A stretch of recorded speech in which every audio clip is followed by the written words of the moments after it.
placer estar aquí con vosotros y con vosotras hoy. Perdonadme si hago lo de OSAS, pero como estamos en proyectos también de género, vamos teniendo y vamos cambiando el chip. Impresiona mucho cuando nos mandó la lista Sonia, la calidad, la cantidad de gente que estáis, la experiencia que tenéis, y es un honor y un orgullo que te inviten también a compartir tu experiencia. Luego, a mí la parte que más me interesa es la del debate y la de poder conocer y la de poder compartir con vosotros también.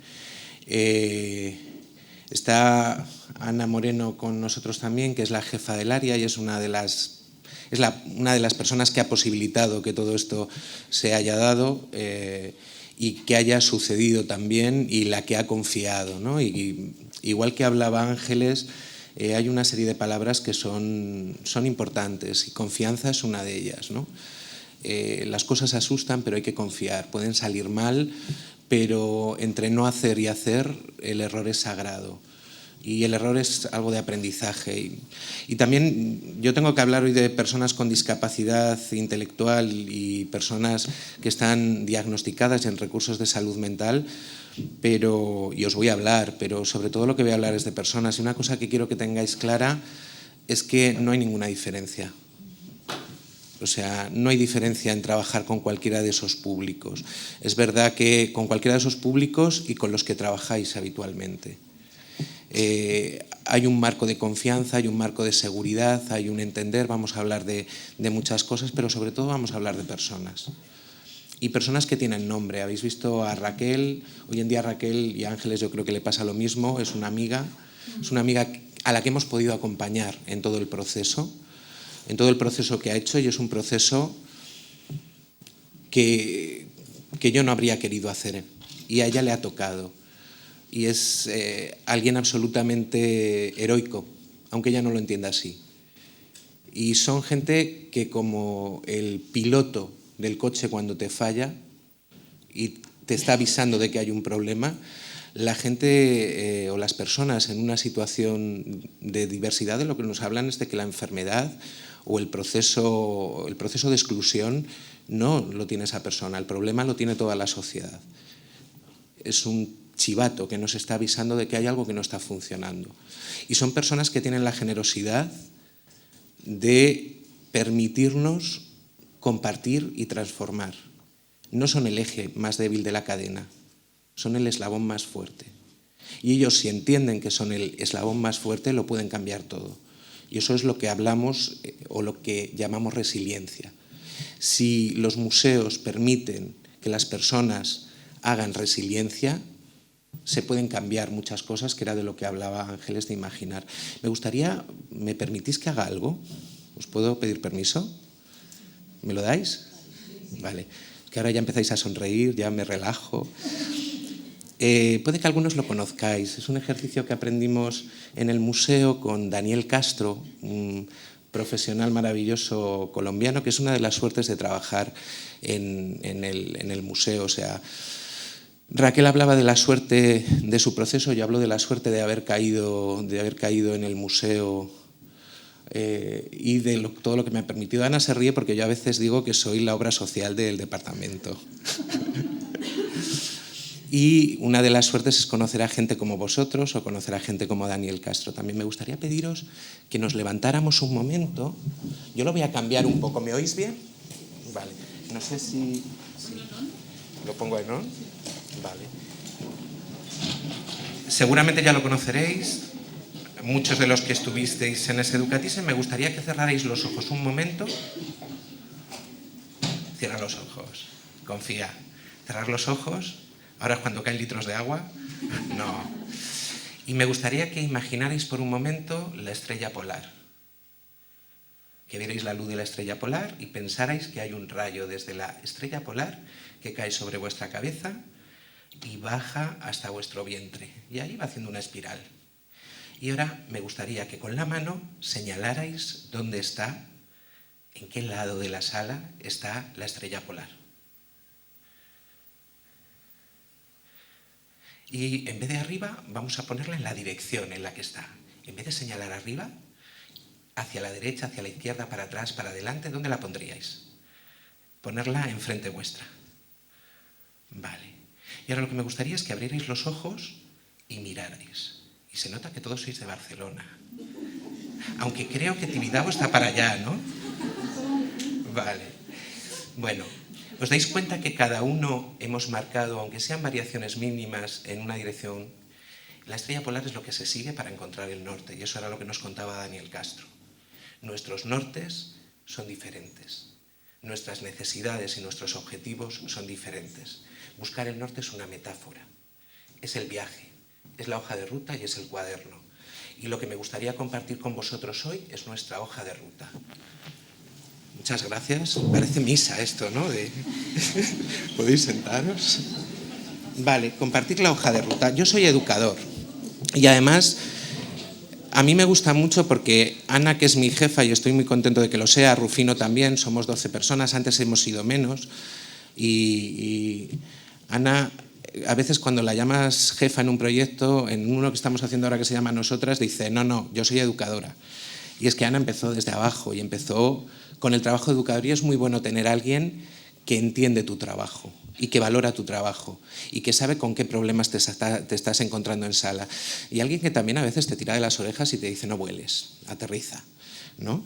Yo encontré este chiste de Forges que abajo dice, ponga maestra, que es lo mismo, pero educador también vale, ¿no? Siempre decimos que somos hombres orquesta, pero también vamos a darle la vuelta. En vez de maestra, vamos a hablar de las personas de las que estamos hablando, ¿no? Y todo lo que está ahí son etiquetas. ¿Cuántas personas caben en una etiqueta? ¿Tú cómo te llamas? Leticia. ¿Te han llamado de muchas maneras diferentes a lo largo de tu vida? ¿Cómo te llamaban de pequeña? Leti. ¿Y en el trabajo? Leticia. ¿Y por el apellido te han llamado? No, nunca, qué suerte. Qué suerte. El mío es Gamoneda, imagínate la cantidad de variaciones que hay. Y cuando descubrían ese, luego descubrían Marijuán y ya era el acabose. Pensar en los nombres que habéis tenido. Cada nombre es una persona diferente. Está en un contexto diferente. Para vosotros emocionalmente os va a llevar a algo diferente también. Yo era pirata. He sido Tito, he sido Alberto, he sido Alberte, he sido Gamoneda. Cuando me llaman Gamoneda suele pasar algo malo. Pero bueno. ¿Tienes o has tenido discapacidad o conoces a alguna persona que lo tenga? Esto es del 2000, estamos en el 2015 y yo no he encontrado los datos que utiliza Espinosa Bonmatí, pero son muy interesantes. El total, y eso era hace 15 años cuando yo empecé a trabajar, por eso también lo he traído, es un 46,1% de la población. No estamos hablando de algo minoritario, estamos hablando en que la población está envejeciendo, en que todos habéis tenido un esguince, todos os habéis torcido una muñeca o todos habéis tenido un accidente, o todos habéis viajado a Estocolmo, no todos, pero ojalá lo hagáis, a Estocolmo y no habláis sueco. Entonces estamos hablando de que, ¿y por qué os digo? No es que los suecos sean discapacitados, Dios me perdone y que no me oiga nadie. No, al contrario. ¿Pero por qué hablo de eso? Porque de repente hay museos donde la información está en inglés, conozco algunos que está hasta en chino, pero no hay pictogramas, o los pictos no están. Y de repente si alguien no habla ni inglés ni castellano y no hay pictogramas, ¿cómo te enteras dónde está el baño? Ante una urgencia, ¿no? Eso es importante. Somos más que una etiqueta, somos personas. Y no soy un estereotipo, ni soy un estigma. Y además esos estereotipos o esas etiquetas muchas veces llevan rémora. Está con nosotros que hay mucha gente de la que hemos aprendido y con la que hemos compartido, y a mí me gustaría que vosotros pudiéramos entrar en vuestras redes y que vosotros formarais, puedo decirlo, ¿no, Ana? Que formen parte de nuestras redes también, que vayamos creciendo y que vayamos compartiendo aprendizaje y experiencias, que es Apropa. Ellos nos han hecho el regalo de traernos aquí para que os conozcamos, pero Apropa para mí es un proyecto del que enamorarse, ¿no? Y sobre todo también de las 4 personas de Apropa que yo he conocido, el cómo se creen y cómo se entusiasman con su trabajo, y eso es algo muy de agradecer, gente que se entusiasma con lo que hace. Pero por aquí hemos conocido a la gente de La Panera, Salvador Simó, con Vique y el Jardín, Miquel Martipol, Teresa Soldevilla con el Marítim también, es de la gente que hemos tenido la suerte de conocer, y gente de la que hemos aprendido cómo ir haciendo trabajo también, ¿no? Mucha gente de la que tú has hablado, Juan, Encarna, Antonio, gente que está en este trabajo y va completando parte de una esfera de la que tú tienes un solo punto de vista, pero son 360 grados por 360, ¿no? Es una globalidad. Por eso me gusta mucho que todo el mundo aquí habla de personas, lo primero. Personas con discapacidad se puede usar y no hay problema. Nosotros apostamos por personas con diversidad funcional, que era una nomenclatura que algunos de las personas usuarias de estos recursos reclaman para sí mismos, pero te das cuenta que todavía, ahora ya cada vez más, pero cuando hablabas de diversidad funcional a la gente se le ponía cara de ¿qué es eso? Y de personas con capacidades diferentes, ¿no? Bueno, yo creo que podemos usarlo siempre que pongamos persona por delante, la que desde luego, y eso ya afortunadamente prácticamente nadie lo usa, minusvalía, y además es que yo creo que ya está fuera del marco legal. ¿Dónde está la discapacidad? La Organización Mundial de la Salud, OMS, al tratar de visibilizar en los años 80 la población comillas, con déficit, utilizaba las denominaciones discapacidad y minusvalía. Esta clasificación pone el foco en las limitaciones de la persona o en la enfermedad, es algo de lo que hablaba Ángeles, obviando las capacidades del individuo. En el año 2001, la OMS revisa esta clasificación incluyendo el componente social. Desde este nuevo enfoque se entiende la discapacidad como una construcción social, es decir, como una situación de discapacidad. Parece un galimatías lingüístico, pero es importantísimo esto. Por tanto, la discapacidad no está en la persona. La persona no es la que tiene la discapacidad, sino una sociedad que construye contextos que discapacitan a las personas. ¿Recordáis Gulliver? Gulliver, lo más apasionante que tiene la novela de Jonathan Swift es que se pasa toda la novela siendo un discapacitado, el pobre hombre. Cuando llega al país de los gigantes es un discapacitado, pero cuando llega a Lilliput también lo es. Eso es de lo que habla esto. El contexto social discapacita. Entonces, la reflexión es muy clara. Si son las circunstancias personales en su encuentro con los contextos lo que genera la discapacidad, ¿de quién es la responsabilidad? Y ahí se nos pone a todos cara de susto, porque todos somos partícipes de esos contextos y todos nos hemos sentido en algún momento, y es lo que hablaba de ir a un lugar donde no entiendes o donde no sabes qué hay que hacer o donde no sabes cómo moverte. Y si luego ya encima lo que ves ahí al lado no es una cara que te sonría, pues ya es tremendo. Y todos somos tímidos y a todos nos da vergüenza llegar a un sitio que no conocemos, y no sabéis el pánico que tenía yo y a primera hora, y a Sonia haciéndome, ¿estás bien? Tranquilo. Vale, no, ya ahora os veo, os pongo cara, sé quién sois, veo que sonreís, veo alguno que no y eso me inquieta, pero ya uno va entrando y se va relajando. Esto es el proceso de una visita. Y si me hablas en un idioma que no entiendo, y esto es todo lo que yo os voy a tener que contar hoy, si me hablas en un idioma que no entiendo, me voy a bloquear cada vez más. Pero si me dices que vamos a ver los prolegómenos celtibéricos para una metafísica del futuro, necesito 10 segundos de qué ha dicho. Y entonces, no, que vamos a hablar de lo que pasa en España. Ah, vale. Ya me relajo. De eso es de lo que estamos hablando, de cosas muy sencillas. Y es que nuestros museos, y no me resisto a enseñaros cosas, esto es la suerte de trabajar allí, son espacios de diversidad. ¿Qué tiene que ver Giovanna Tornabuoni con Mar Rothko? Y están en no sé los metros cuadrados que tendrá el museo, pero están juntos.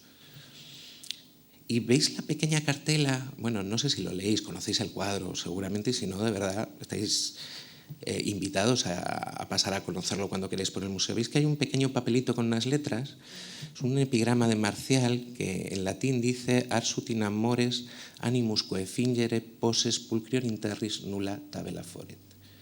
Arte, si pudieras pintar las virtudes morales, el alma, no habría en el mundo una tabla más hermosa.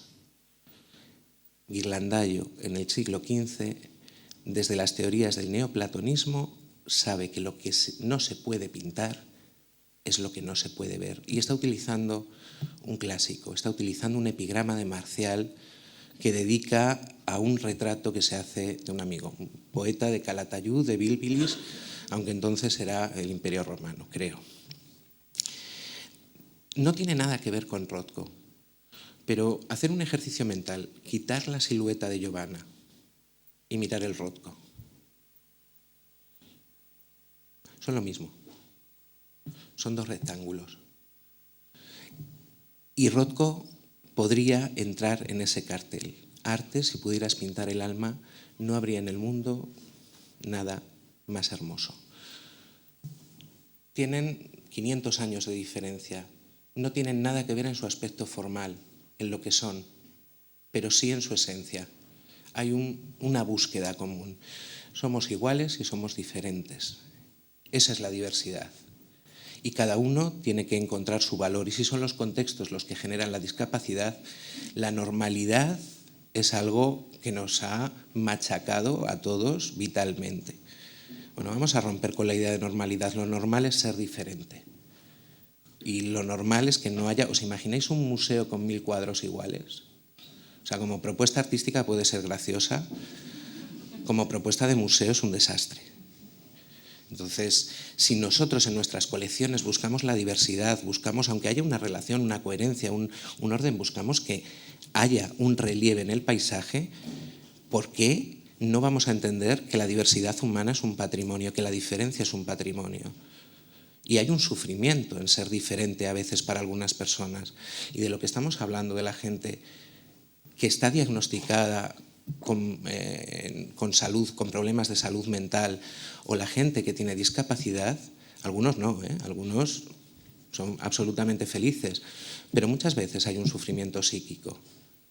El rechazo es algo que potencia, aumenta. Si tienes una herida y te echan sal y encima te la frotan, cuidado con eso. ¿Qué nos ofrece el museo? O sea, porque es un espacio de prestigio y es una vía de inclusión comunitaria. ¿Por qué? Porque el museo es un ágora, es el ágora pública moderna. ¿Cuáles son las dos ágoras actuales? Pues los centros comerciales y los museos. Y el día que llueve, ya sabes lo que pasa. Nuestra función es dar una significación a esa experiencia en el ágora pública, en el lugar por el que está pasando gran parte de la población y por la que no pasa todavía, que queremos que pase. ¿Y cómo funciona ese triángulo de trabajo?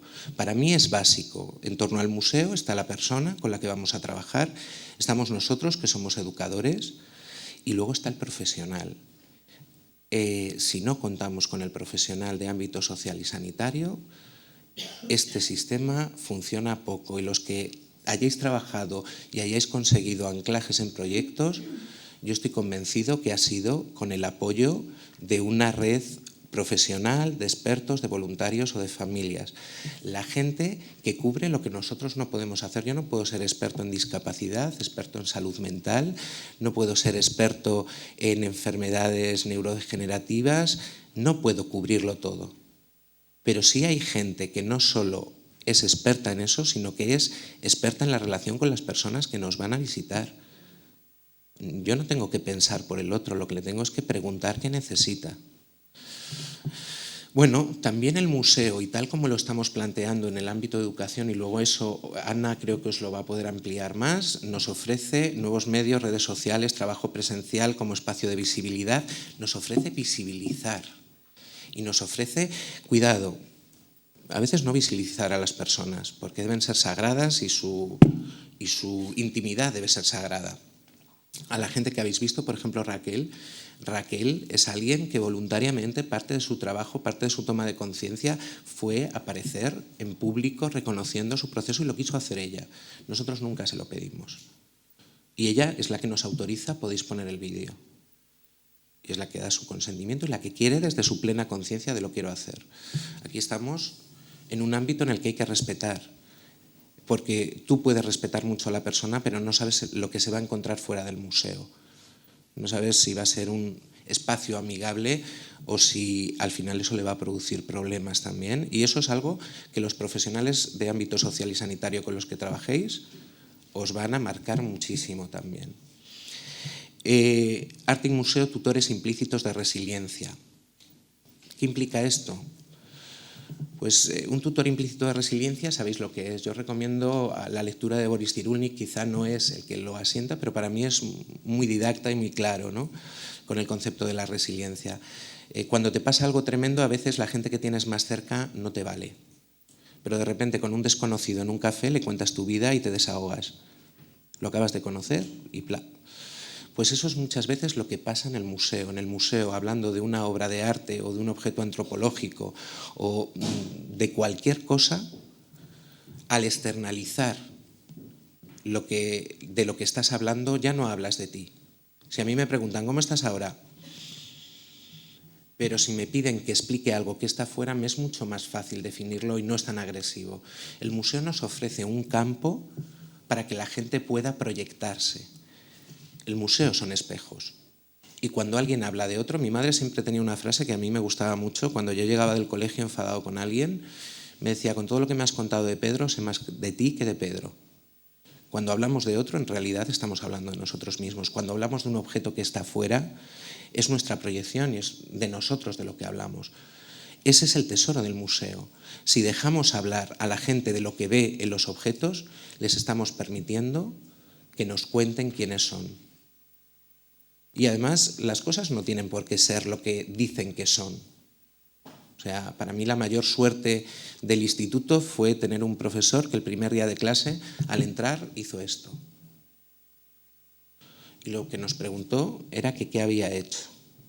No sé si alguno tenéis una respuesta para eso.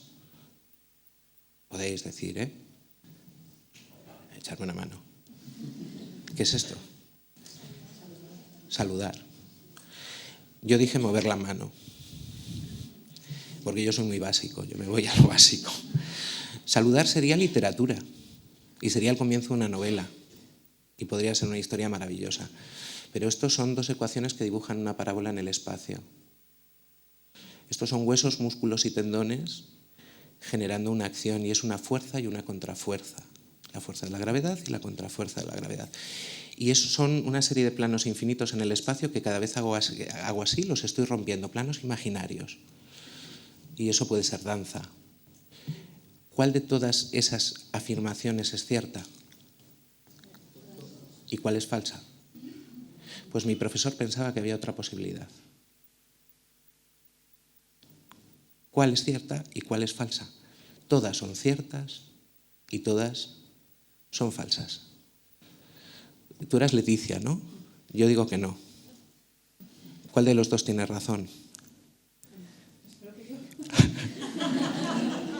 ¿Qué es Leticia?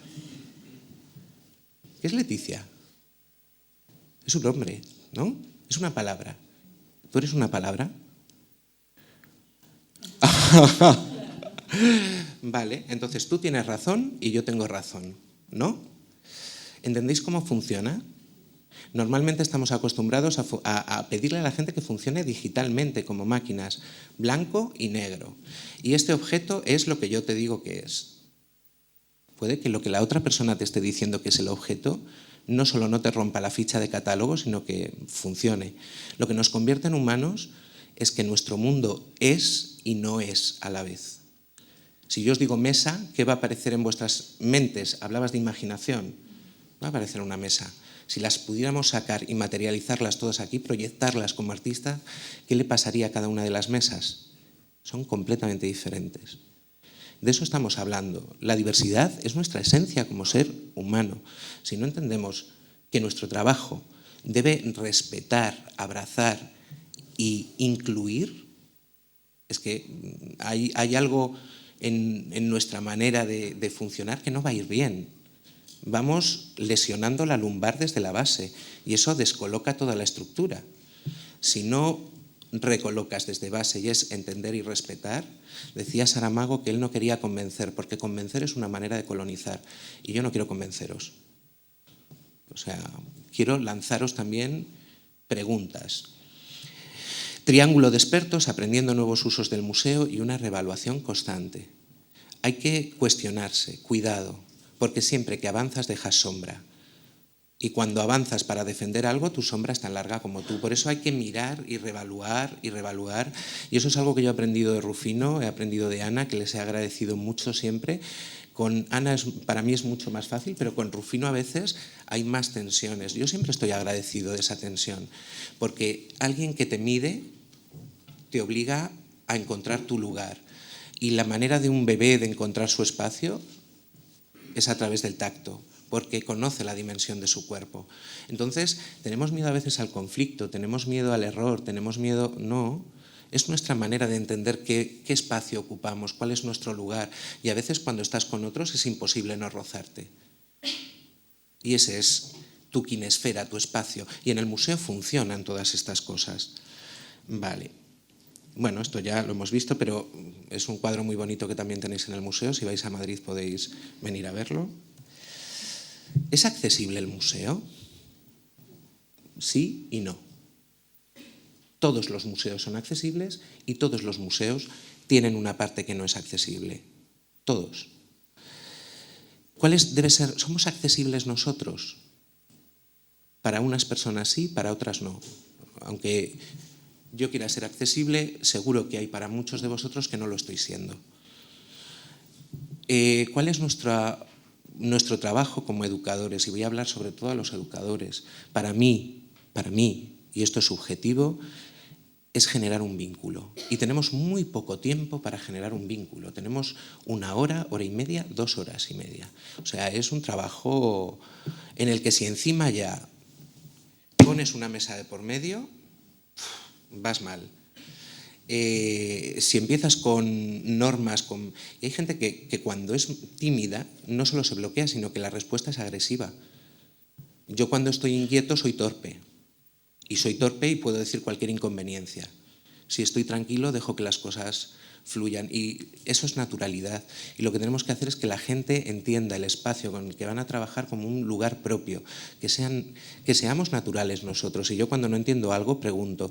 Y recuerdo a Manuel Rancés. Te miro, Ana, porque es una de las personas, un amigo de prácticamente de la infancia, que tuvo una diagnosis de esclerosis múltiple y bueno, pues él va con silla de ruedas, va con muletas, no siempre, pero es la persona de la que hemos aprendido, pregúntame cómo ayudarme, pregúntame cómo necesito, ¿quieres que te cuente algo de lo que me pasa? Te lo cuento, pregúntamelo. No sabes, y yo cuando empiezo con un público con el que no he trabajado, lo primero que les pido es que me corrijan y que me digan y que... Cuando empecé a trabajar con discapacidad visual, en las primeras visitas, con toda humildad, yo se lo decía, oye, yo esto lo estoy empezando a hacer, si no funciona algo, por favor, decídmelo. O sea, yo no tengo por qué... Y además, aprendo. Silencio intrapsíquico, no sé si entendéis eso. El silencio intrapsíquico, si sois educadores, todo lo tenéis. Y es esa capacidad que tienes cuando estás haciendo la visita de... a ver cómo os lo explico. Yo no sé conducir, pero me imagino que el proceso debe ser así. Estás aprendiendo a conducir y estás tan obsesionado con el código de la circulación que te pegas una leche. Te lo empiezas a pasar bien y te olvidas del código de la circulación. Y te lo estás pasando tan bien que te pegas la leche otra vez. Pero llega un momento en que ni siquiera piensas que estás conduciendo. Conduces. Yo recuerdo el día que al final de una visita me di cuenta que antes de la visita ya no tenía... Me dio mucha pena porque me gustaba esa sensación de ¡ay! El nervio, pero ya no tenía cosa en el estómago. Iba y salía solo. Y el modo educador sale solo y dices, jo, con lo torpe que soy, pero visita, son modo educador, pa, y sale. Eso es un silencio intrapsíquico. Un silencio intrapsíquico que te permite dejar de estar pendiente de ti. Y como no estás pendiente de ti, ¿de qué estás pendiente? De lo que sucede enfrente. Y como sucede enfrente, y es curioso porque tampoco estás focalizándote en el otro. Y pasa cuando empiezas a hacer visitas, y vosotros lo sabéis, tienes tantas ganas de que salga bien que los tuestas. ¡Fua! Y la gente se siente. Te acercas a un niño, ¡hola, ¿cómo estás? Y el niño hace así. Entonces hay un momento en que ya ni haces, hola, ¿cómo estás? No te acercas, y es algo que la única manera de hacerlo es con el trabajo. O sea, es algo que se gana con la experiencia. Y cuantas más visitas hagas, más capacidad de silencio intrapsíquico desarrollas. Es lo mismo que la escucha activa. O sea, yo tengo que estar escuchando y tengo que estar mirando vuestras caras, tengo que estar sabiendo qué os pasa, sé que hay una parte que se me pierde y no la voy a rescatar.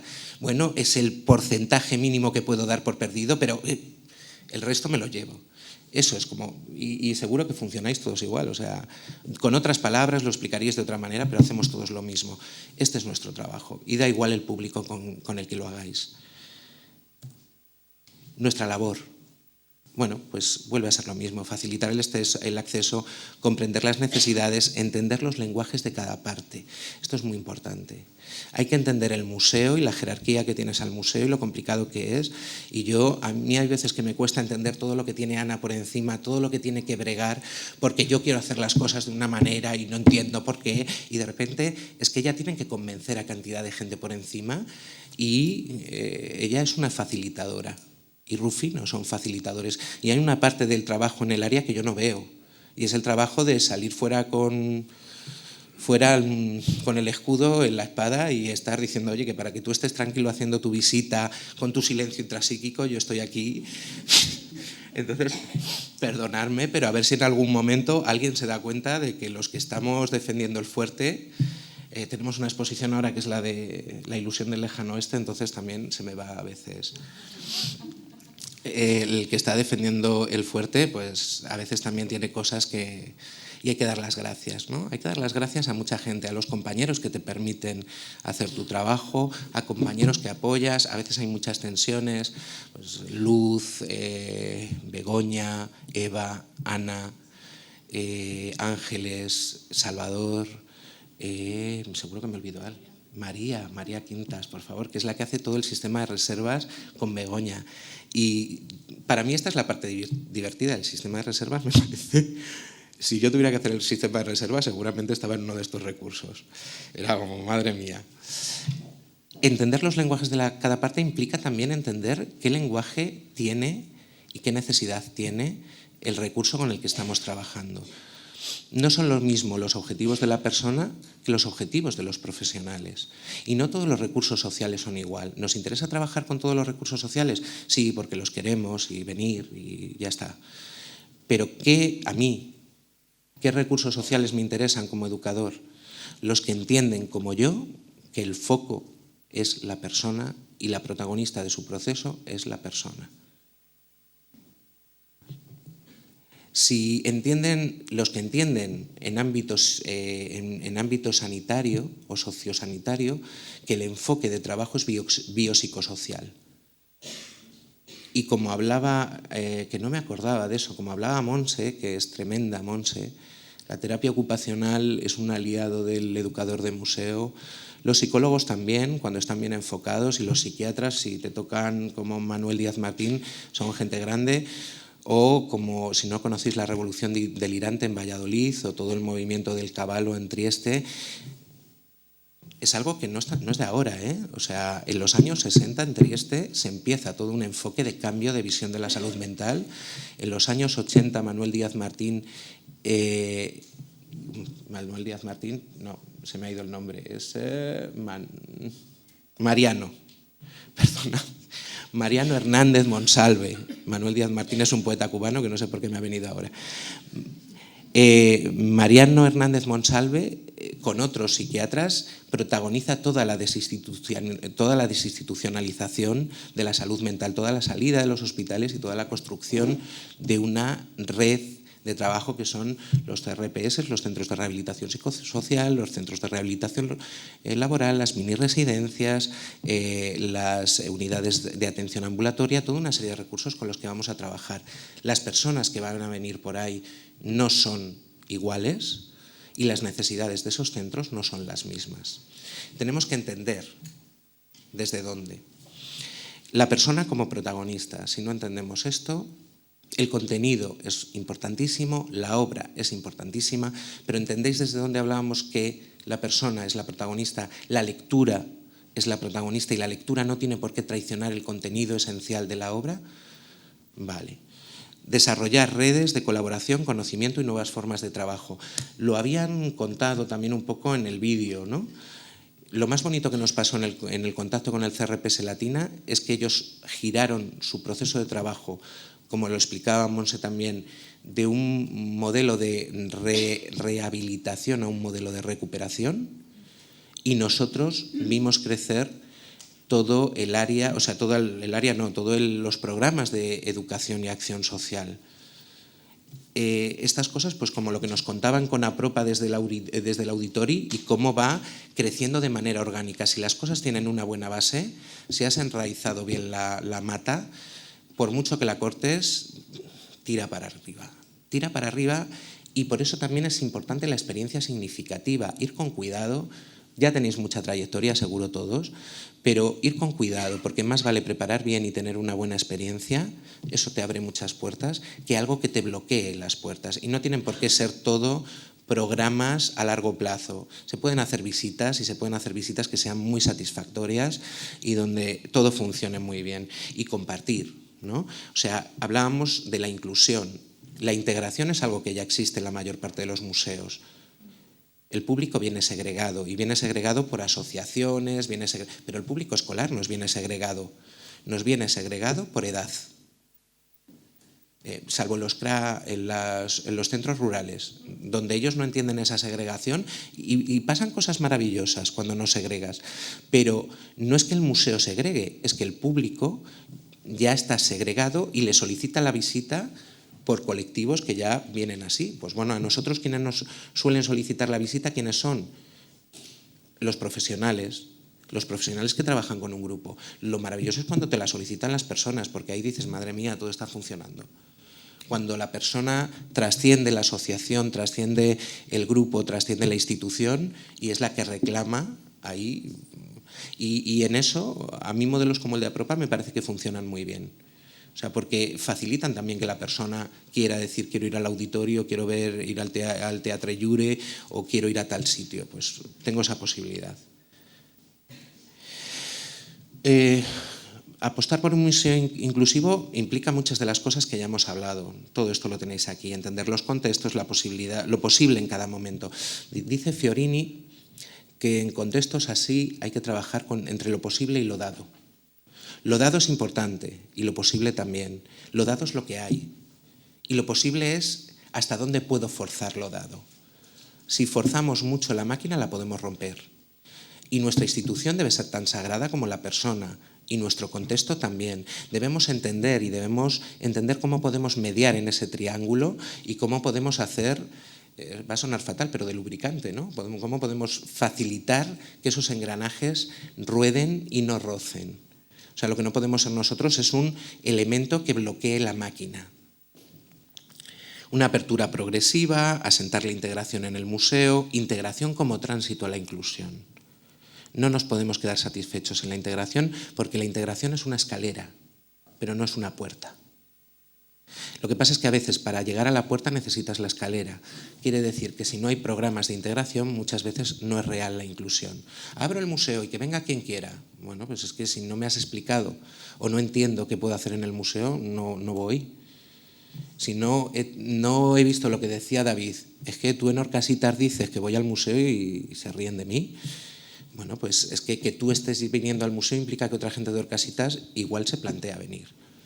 Y tú estás haciendo de escalera también. No soy yo el que está trayendo a la gente de Orcasitas, eres tú, David. Y para mí hay un feedback entre los dos.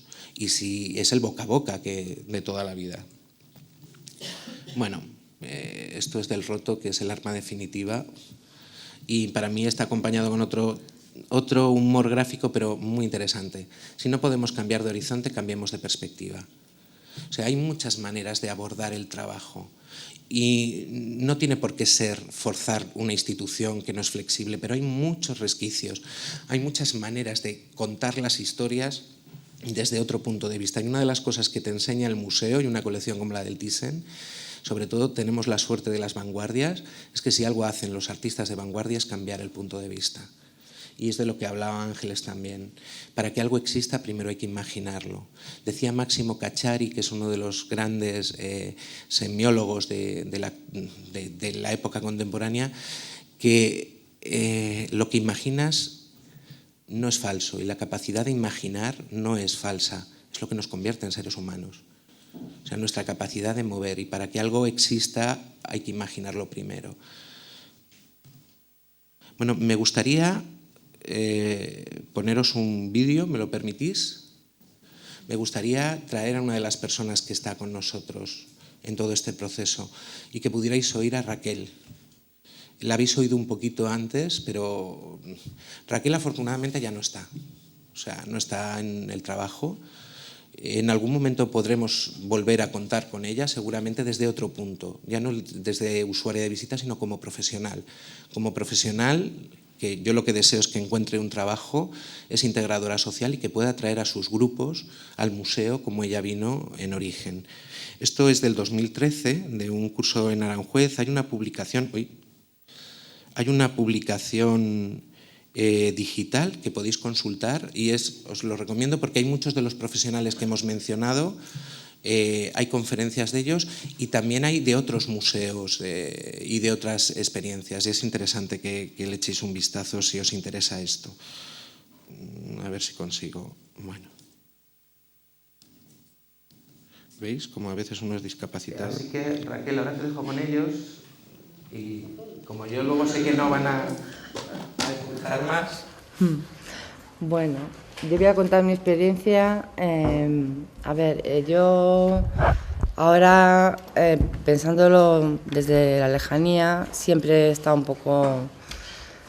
Tengo esquizofrenia, paranoide, pero siempre he estado un poco enferma por lo que me pasó. Pero la crisis me vino a los 24 años.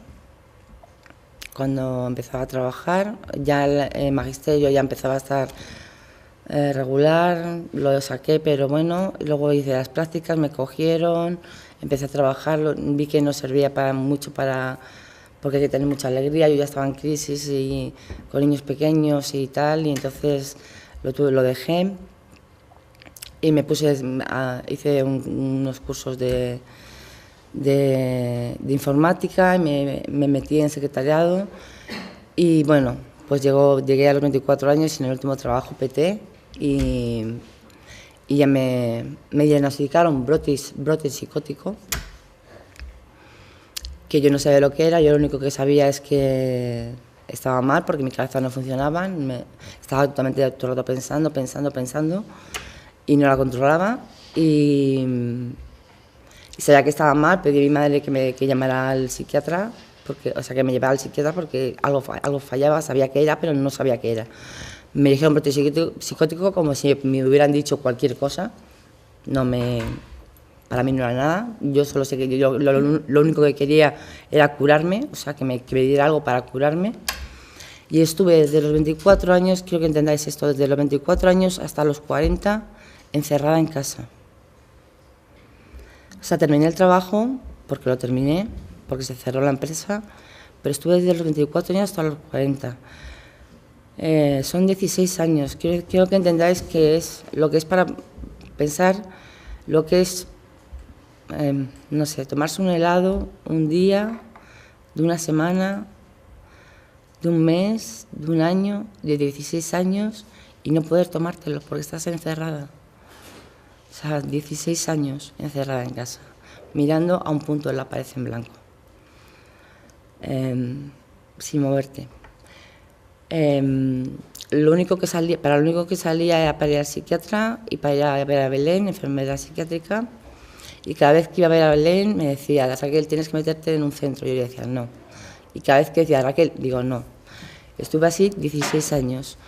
Luego me entré en una depresión muy grande porque veía que no salía, yo no hacía más que dar vueltas a mi problema y no salía, y ya me entré en una depresión muy grande. Me cambió la medicación, yo creo que fue eso, porque me puse un antidepresivo, y ya cuando pues un día me preguntó, Raquel, tienes que entrar en un centro, pues le dije, vale, y ya enseguida pues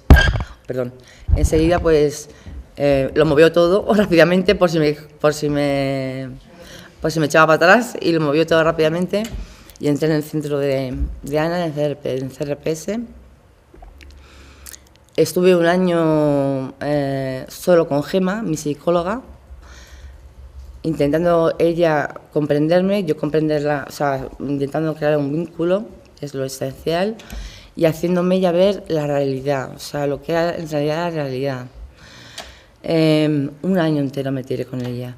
Después de ese año entré con Patricia, mi tutora, que es integradora social, pero sobre todo entré con Ana, que Ana empecé a ir, que yo ni me lo mencionaban porque veían que no estaba. Cuando yo empecé a moverme un poquito con la gente y tal, me dijeron, ¿quieres venirte al Thyssen a una visita? Ana, digo, vale. Entonces fui, conocí a Alberto, me pareció genial, hablé y todo, o sea, bueno, me cogió Alberto por banda, bueno, ya ves, porque me cogiste por banda, pues me pusiste a caldo, pero bueno, no sé. Entonces, desde ese día, no sé, eso de preguntárselo a Ana y a Alberto, debieron ver algo, lo que sea, porque entré no como voluntaria, pero, o sea, entré como voluntaria, pero voluntaria desde mi enfermedad, no sé si me explico, no como voluntaria en mi enfermedad. Entré con Alberto, gracias a Ana, que fue la que me lo propuso, y Alberto, que lo pidieron de hablar y eso, no sé por qué, me lo propusieron, yo entré, y entonces estuve con grupos de exclusión, realmente, o sea, como yo. Entonces, imaginaos lo que es estar 16 años encerrada y tener que estar dando ánimos a gente que está en exclusión también. Yo, que no había hablado en 16 años, intentando dar ánimos, y yo que me encontraba con un asco, por no decir otra cosa. Entonces, pues, o sea, fue bonito, pero fue muy duro para mí, y fue realmente lo que me sacó, porque me hizo hablar y me hizo expresarme, me hizo salir, me hizo moverme. O sea, ya el simple hecho, o sea, no ya, o sea, el Thyssen es no ver cuadros ni, o sea, es eso, ¿no? Y entenderlo, porque Alberto te hace entenderlos. Para mí fue, o sea, el voluntariado fue simplemente el hecho de coger el metro. También las crisis me empezaron a dar en el metro, o sea, entrar en el metro y cogerlo yo sola, e irme a ver a Alberto y a los grupos, y coger el metro simplemente. Eso para mí fue un logro total, o sea, y cogerlo sola. Y además, fijaros lo que ha cambiado en 16 años el metro. O sea, es que me encontraba todo esto que es. Pero, o sea, fue un cambio total. Alberto lo que hace, me ha enseñado, me enseñó, porque a mí, a pesar de que me puso a caldo, pero me enseñó, yo me quedé fascinada con el primer día, porque me enseñó lo que es ver un cuadro. O sea, no decir qué bonito es, qué feo es, no, ver un cuadro. O sea, tiene la habilidad de preguntarte de tal manera que te hace ver el cuadro, te hace ver lo que piensa el autor, y luego te hace ver de qué manera te afecta a ti en la vida, porque los elige muy bien, esa es la verdad. Y entonces, cómo te afecta a ti, y entonces dices, joder, pues esto es así, pero yo lo veo así, pues eso te hace pensar y ver un cuadro, o sea, porque todos tenemos problemas, yo no digo que te los tenga yo sola, todos tenemos problemas, entonces yo quizás uno añadido, pero todos tenemos problemas. Pero te hace ver y te hace pensar mucho. Y Y una cosa que me pasó fue con un... Porque yo ya les digo, yo era mirar a la pared y me hacía otra cosa. Estuve con... que me afectó mucho porque estuve con mujeres maltratadas una de las veces. Fueron con sus hijos y, joder, cuando estaba ahí, porque yo ahí no intervenía, estaba en observación, viendo cómo trabajaba Alberto, y es que estaban sonriendo y riéndose. Y sus hijos estaban normales, no estaban alborotados ni nada, estaban normales, como normales. Y yo diciendo, joder, yo le pasa mal, pero es que ellas también. Y están riéndose y sonriendo y haciendo bromas de los hombres y de sus maridos. O sea, ¿por qué tengo yo que estar con un palo aquí? Puedo sonreír, ¿no? Puedo aprender a sonreír. Y de verdad que lo intento. Todavía me cuesta, pero ya me río. ya consigo reírme. No es cierto, pero es una de las más que me afectó. También me afectó mucho la arteriosis lateral múltiple, porque son gente que llegó, teníamos preparadas sillas, ¿te acuerdas? Teníamos preparadas sillas de ruedas para ellos y no quisieron. Y son gente que tenía la vida contada. No quisieron. No sé si sabéis, La ELA. Son 3 años de vida. Se puede quedar sin voz en el... Primero que los conoces, los ves normales, en el siguiente o han perdido la voz o han perdido la movilidad, y el tercer año ya habitualmente no vienen al museo. Sí, pero no querían coger ni las sillas, venían en taxi, decían no, silla no, y vivían de pie porque venían a disfrutar, sabiendo que lo que les esperaba, o sea, para mí fue el punto, ya os digo, el punto de decir, joder, eso tienes que salir adelante, o sea, tienes que superarte, o sea, fue un punto clave. Afandén estuvo también, es que fue todo, o sea, fue Adela, fue todo. No sé, es que fue una experiencia. Luego estaban los talleres, que ayudaba a gente, que Alberto me ayudaba, que me decía, pues ayuda a este, yo me lanzaba a ayudar a la gente. Y yo, siendo enferma, decía, joder, estoy otra vez. Pero tú eres maestra también. Sí, pero estoy ayudando también. Entonces, eso para mí, por ejemplo, ha hablado de hacer visible lo invisible, ¿no? Ha hablado Alberto en su texto. Esas capacidades que tenía yo, o que puede que las tuviera, las que estaban saliendo, estaban surgiendo, y poco a poco, además ha hablado del cuadro de Giovanna, ha hablado de lo invisible, de Giovanna Tornabuoni, que fue el cuadro que expliqué yo, porque me gustó mucho cuando lo explicó. Yo cuando estaba en observación lo explicaba mucho, y me gustó mucho lo que quería decir el cuadro. Y cuando hicieron el Día de los Museos, ese fue el cuadro que elegí yo, porque aquello que no es visible es lo más importante. O sea, yo tengo esquizofrenia, pero yo soy una persona. Tengo mi personalidad, puedo llorar, puedo reír, pero no porque esté enferma. Puedo enfadarme, pero no porque esté enferma. También me puede dar crisis porque estoy enferma, pero... tengo mi personalidad, ¿no? O sea, es una parte de mí que está ahí, que no la puedo evitar, pero tengo otras muchas facetas. Entonces, a partir de ahí, he evolucionado, no sé si podéis imaginar cuánto. O sea, para mí cosas que eran impensables, las estoy pasando ahora con 46 años que tengo ahora. Yo entré con 40 en el CRPS. Ya con 46 les estoy pasando. Son cosas muy íntimas, pero... Pero que se pueden contar. A ver, tengo pareja, es un encanto. Vives, ¿verdad? Que es todo un tipo. No, pero te quiero decir que eran cosas impensables para mí, que no pensaba yo que fueran a ser posibles, pero vamos, desde niña, o sea, imposibles, o sea, para mí eso estaba olvidado. Y lo han conseguido, o sea, no sé cómo deciros, y lo han conseguido desde que estuve en el Thyssen, que ya os digo que fue un punto de inflexión. Eso lo has conseguido tú. Bueno, ya estamos con lo de siempre, lo he conseguido yo, lo has conseguido tú. Es que, siempre lo has conseguido, estamos con lo mismo, lo ha conseguido Ana o lo ha conseguido Gemma o algo. Pero es que Lo has conseguido.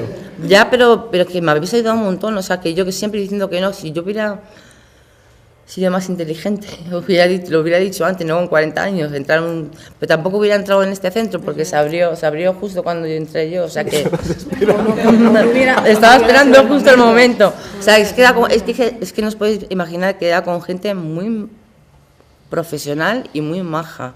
O sea, el empezar a ir al centro y ir con mi madre al principio, con Gemma, ir al principio, y luego ya decir un día a mi madre, no vengas, voy yo sola, ir muerta de miedo.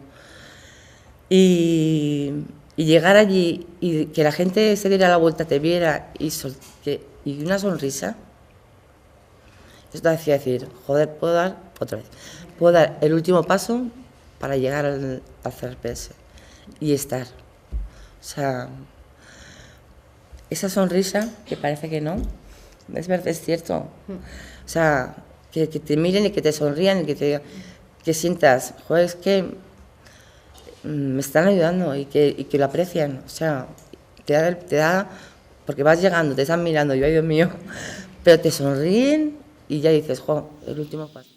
Vale. Te sonríen y ya dices, jo. Hablamos de personas con diagnóstico de salud mental. No, estamos hablando de Raquel, me da igual. La habéis escuchado. O sea, es brutal y es de quitarse el sombrero. Y yo recuerdo la primera vez que contó en el Imserso con más de 300 profesionales que yo decía, madre mía, contó, y además tiene don escénico, Raquel, y tiene talento y tiene curiosidad. Estamos hablando de que la salud mental no incapacita áreas de la persona. Y hablaba Ángeles de que no pongamos el foco en la enfermedad, pongamos el foco en lo sano. Y en las personas con diagnosis de salud mental, lo sano es más de un 90%, más de un 80%. Hay gente que solo ha tenido un brote en su vida y tiene unas medicaciones potentísimas. ¿Qué cosas tenemos que entender? Tenemos que entender que es alguien que no es que nos quiera escuchar, es que a veces tienen medicaciones que les duermen y luego tienen otras medicaciones para despertarse.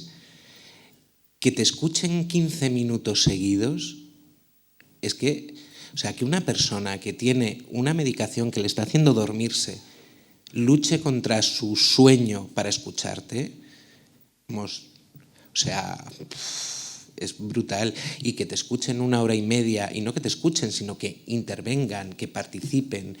Es gente que desde la diagnosis está tan asustada, se sienten tan bomba atómica con patas, y además es que nos educan para creer eso. O sea, yo recuerdo una conversación con Raquel que a mí me abrió las carnes, que me decía que ella le llegó a preguntar al médico si podía ser un peligro para su familia. O sea, ¿cómo convives con yo puedo ser peligroso para otro? O sea, poneros en su lugar, ¿no? Y no, o sea, no necesitas, lo que necesitas es un ambiente tranquilo, necesitas algo que te devuelva tu humanidad y que te haga ver, no que te la devuelva porque no la has perdido, sino que te haga focalizarla. Y no vamos a ser nosotros desde el museo, pero sí los profesionales que trabajan con ellos. Y sí que nosotros podemos hacer un acompañamiento y es un regalo. Ya es la hora, ¿verdad? Vale, terminar con 2 cosas. Palabras de las que hablabas antes de Nube: escucha, reconocimiento, respeto, inclusión, compartir, comodidad, confianza, naturalidad, ser naturales.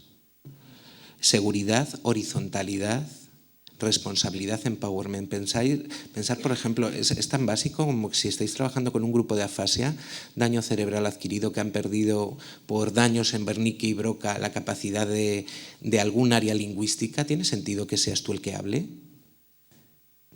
O sea, ¿quién tiene sentido que hable durante la visita, que se prepare el contenido, que ejercite, que hagamos una alianza con el logopeda para hacer toda unidad de recuperación, de lógica? De eso estamos hablando. Entiendo cuál es tu necesidad. ¿Cuál es la necesidad de una persona de salud mental? Para cada recurso va a ser diferente. Y Raquel es una de muchas posibilidades. También hay gente con medicaciones, largo tiempo de enfermedad, largo tiempo de medicación, con problemas para el habla, con habla desorganizada, con una inhibición. Pensar que en discapacidad también va a pasar lo mismo. Ahora ya, afortunadamente, la tendencia cambia. Pero hemos dejado de preguntarle a la gente qué ropa se quiere poner, dónde quieres ir. Es gente que te dice lo que tú quieras, lo que tú digas me parece bien. No. Nuestro esfuerzo es vuelve a opinar, vuelve a pensar, vuelve a conquistar tu espacio. Y como educadores tenemos que darles ese espacio sin traicionar los contenidos. Y aprender a usar el museo implica un círculo vicioso, que son los mejores círculos siempre. Deseo de mejora, mayor autonomía, identificación, aprender habilidades, obtención de objetivos, mayores competencias, aceptación de mayores riesgos, deseo de mejora y vuelta. Yo puedo ceder mi rol, o hay muchos modelos. A mí el modelo de Teresa con la responsabilidad corporativa, implicando el barrio, implicando la comunidad, yo cuando lo conocí por primera vez se me caía la lágrima de madre mía, qué envidia y qué bien hecho, como estoy convencido que la mayor parte de vuestros proyectos y de vuestros museos van asentados por la misma línea. Y hoy la idea de la conversación del final también es que podáis y podamos conocernos. Hoy solo se ha hablado del triángulo superior, de cómo funciona y cómo se imbrica esto en el departamento para no ser una isla y para poder ser inclusivo. Es de lo que quiero y me gustaría y creo que es lo que va a hacer hablaros Ana. Hecho a medida es nuestro programa de visitas. ¿Por qué lo hemos llamado hecho a medida? Porque no tiene sentido tener una visita pensada para quien viene. O sea, hecho a medida es como una sastrería. Tú vienes, te tomo las medidas y hacemos el traje. Y entonces las tenemos por ahí, no os las voy a poder... ¿Me estoy pasando mucho, Sonia? Ya. Añadiremos 5 minutos. Vale. Lo mínimo que necesitáis saber, esto lo podéis hacer yendo a conocer el grupo donde sean, pero nosotros desde el museo nos cuesta mucho justificar horas fuera del museo. Entonces lo que les pedimos a los profesionales es que hagan el esfuerzo de venir al museo para tener una reunión, una sesión de preparación anterior a la visita, donde conozcamos las características del grupo, podamos intercambiar sus objetivos de trabajo, planificar acciones y también que ellos entiendan las posibilidades que tiene el museo. Las más largas van a ser al principio, luego ya cuando hay una colaboración, cuando hablamos de proyectos de colaboración con muchos recursos son 3 visitas al curso, una visita por trimestre. ¿Por qué? Porque muchas de las poblaciones de las que estamos hablando tienen una larga permanencia en sus recursos, de años a veces. Entonces implica que en 3-4 años ellos se sienten en casa, a veces en el primer año. Y lo que necesitas saber es nivel de lenguaje, el nivel de comprensión, el nivel cognitivo para poder hacer las adaptaciones, si tienen problemas de accesibilidad física para ver el espacio, si tienen problemas de movilidad, a veces simplemente por pedir unas sillas de mano o por buscar obras donde haya un banco para sentarse y que puedan estar cómodos. Con mayores esto es importante, las cervicales, las lumbares, si los tienes hora y media de pie, los machacas. Si hay algún problema conductual, si tienes que prever algo, a veces con autismo el ruido del museo les puede enloquecer y puede salir corriendo y te pueden decir, oye, necesita un educador una persona, porque tú si estás con el grupo lo que no puedes controlar es que el chaval tenga una estereotipia motora, se vaya corriendo a un sitio y dé sin querer a una pieza. Y eso no es culpa del chaval ni culpa tuya, pero esas cosas hay que pensarlas, no hay que tener miedo, pero si hablas con el profesional todo eso lo puedes tener cubierto. Y otras. Luego tenemos en la misma página que planteamos los objetivos, las obras que vamos a ver, los objetivos por persona, si es un proyecto donde también estamos haciendo un trabajo profundo a nivel individual, y tenemos la reflexión a posteriori de la visita. ¿Y cómo hacemos esas reflexiones? A través de la narrativa. Nos interesan las narrativas de las personas. La narrativa es una evaluación no cuantitativa, pero sí cualitativa. Entonces cuéntame cómo te has sentido, qué has visto, y eso lo hacen fuera del museo y luego los profesionales nos lo remiten.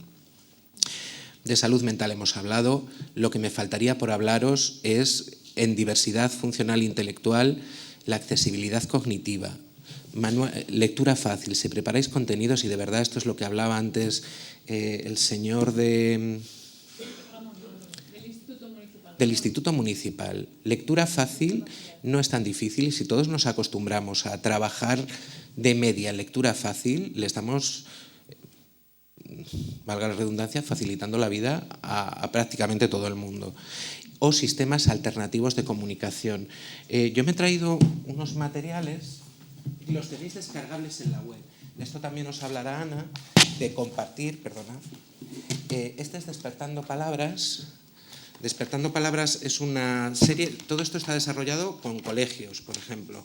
Entonces, luego si queréis les podéis echar un vistazo o lo podéis descargar a través de la web. Son pictogramas, seguro que muchos de vosotros también tenéis este tipo de recursos. Este está en pequeñito, pero es para hacerlo en A3. Y esto es un material que desarrollamos con el CRPS Latina. Son 50 obras del museo, círculo de historias y el uso original es para hacer narrativas de vida. ¿Cómo se hace la evaluación o uno de los procesos de evaluación en salud mental? A través de narrativa de vida. Te cuento cómo es mi vida y el profesional evalúa. Vale, ¿recordáis que hemos hablado que a veces externalizar el conflicto desbloqueaba la capacidad de análisis? Bueno, pues esto es un material para eso. Funciona utilizar 50 cuadros del museo como unas cartas del tarot. Elige una carta que hable de ti, elige 5 cartas que puedan narrar tu vida o vamos a inventarnos una historia. Y ya no es un material para salud mental, es un material para cualquiera. O sea, tomáis unas cañas, os recomiendo Círculo de Historias, inventar historias con los cuadros del Museo Thyssen. Descargable gratuito. Vale. Aquí tenéis, por ejemplo, lo que hablábamos del Lester también. Lo tenéis, la vía es, si entráis, Educatissen, Educación Social, y tenéis que entrar en Hecho a Medida y en el lateral del banner derecho tenéis los descargables. Vale. O Colaborar.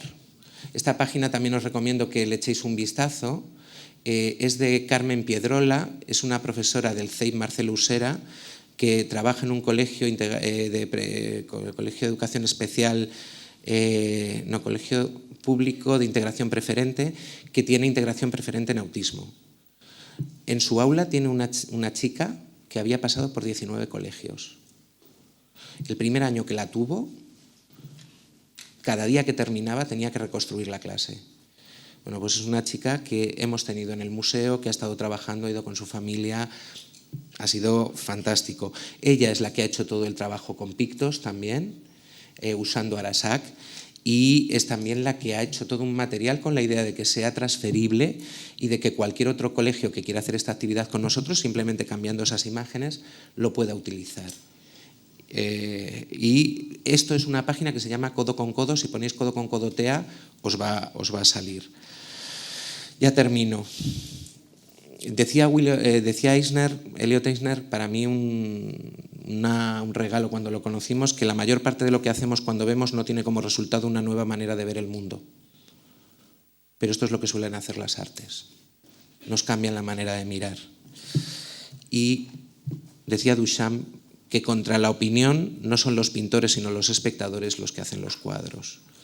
Yo hablo de cuadros porque es lo que hay sobre todo en mi museo. Y lo que veis es una foto de una acción que hubo en el patio del museo y de la que yo creo que también Ana va a comentar luego alguna cosa. Pues muchas gracias. Perdonad que os haya quitado tiempo del café.